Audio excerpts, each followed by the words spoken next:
الله أكبر الله أكبر.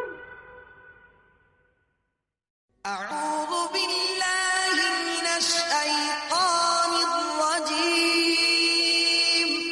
بسم الله الرحمن الرحيم.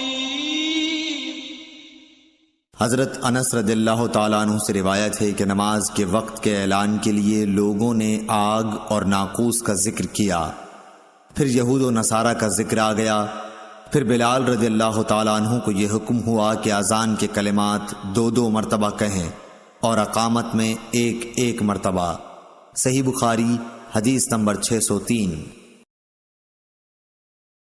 نافع نے خبر دی کہ عبداللہ بن عمر رضی اللہ تعالیٰ عنہ کہتے تھے کہ جب مسلمان ہجرت کر کے مدینہ پہنچے تو وقت مقرر کر کے نماز کے لیے آتے تھے، اس کے لیے اذان نہیں دی جاتی تھی۔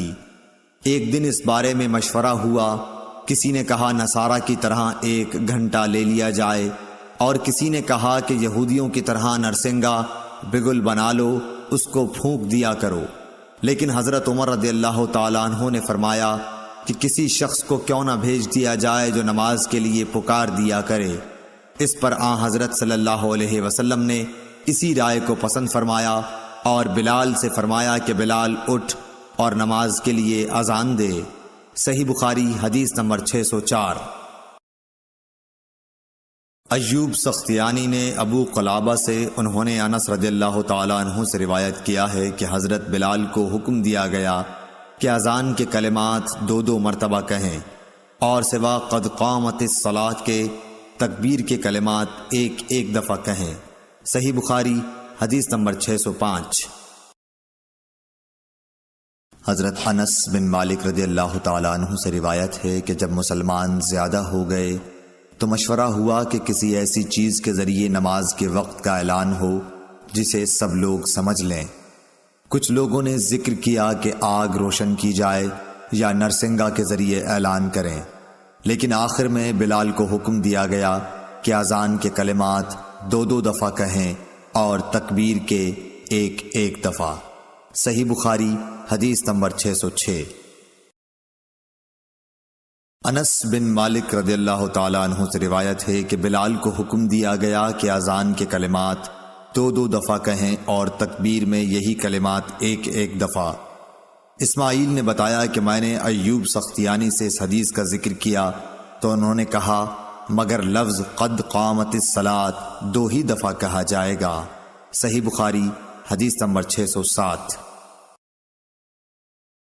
ابو ہریرہ رضی اللہ تعالیٰ عنہ سے روایت ہے کہ نبی صلی اللہ علیہ وسلم نے فرمایا جب نماز کے لیے اذان دی جاتی ہے تو شیطان بھاگتا ہوا بڑی تیزی کے ساتھ پیٹھ موڑ کر بھاگتا ہے تاکہ اذان کی آواز نہ سن سکے، اور جب اذان ختم ہو جاتی ہے تو پھر واپس آ جاتا ہے، لیکن جوں ہی تکبیر شروع ہوئی وہ پھر پیٹھ موڑ کر بھاگتا ہے۔ جب تکبیر بھی ختم ہو جاتی ہے تو شیطان دوبارہ آ جاتا ہے اور نمازی کے دل میں وسوسے ڈالتا ہے، کہتا ہے کہ فلاں بات یاد کر، فلاں بات یاد کر۔ ان باتوں کی شیطان یاد دہانی کراتا ہے جن کا اسے خیال بھی نہ تھا، اور اس طرح اس شخص کو یہ بھی یاد نہیں رہتا کہ اس نے کتنی رکعتیں پڑھی ہیں۔ صحیح بخاری حدیث نمبر 608۔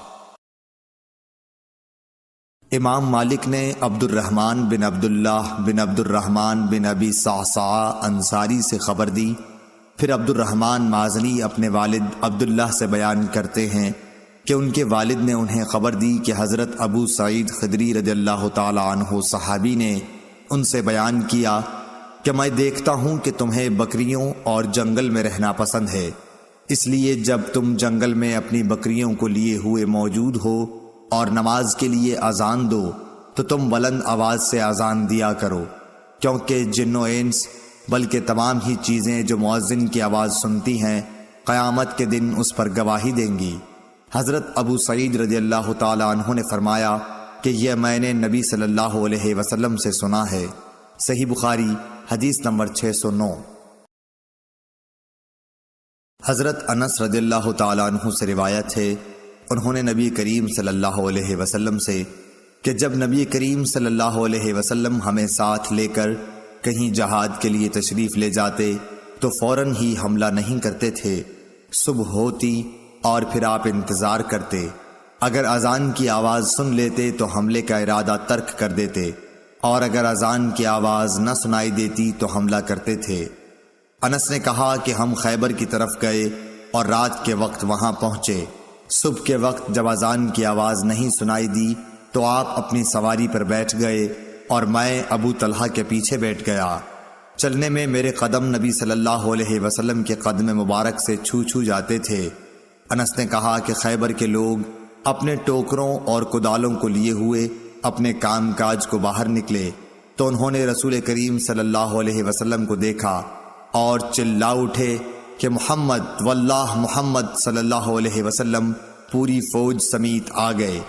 انس نے کہا کہ جب نبی صلی اللہ علیہ وسلم نے انہیں دیکھا تو آپ نے فرمایا اللہ اکبر اللہ اکبر، خیبر پر خرابی آ گئی، بے شک جب ہم کسی قوم کے میدان میں اتر جائیں تو ڈرائے ہوئے لوگوں کی صبح بری ہوگی۔ صحیح بخاری حدیث نمبر 610۔